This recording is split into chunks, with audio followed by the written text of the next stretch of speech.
মমতা বন্দ্যোপাধ্যায় কি তাহলে পার্সোনালি মানে পুলিশকে ব্যবহার করছেন?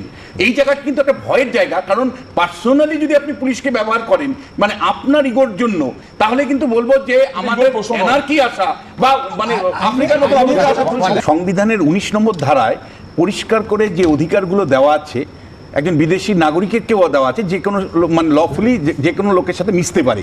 এই যে সরাসরি পুলিশ এখানে ইন্টারভেনশন করলো, সরাসরি সংবিধানের 19 নম্বর ধারাকে ভায়োলেট করলো এবং যেভাবে ডিটেন করা হয়েছে ইল্লিগাল ডিটেন আমি মনে করি। খ হলো কেলগস কলেজে যদি উনি, আমি ডেভিলস অ্যাডভোকেট হিসাবে বলছি, কেলগস কলেজে উনি অন্যায় করেছেন, তাহলে শাস্তিটা কেলগস কলেজে হয়তো অথবা ব্রিটিশ পুলিশ দিবে। আমার প্রশ্ন হচ্ছে যে মানে যখন আমরা প্রাচীন মানে কালে বা মধ্যযুগে আমরা দেখেছি যে রাজার পুলিশ থাকতো, লেটেল বাহিনী মানে রাজা নিজের পার্সোনাল। মমতা বন্দ্যোপাধ্যায় কি তাহলে পার্সোনালি মানে পুলিশকে ব্যবহার করছেন?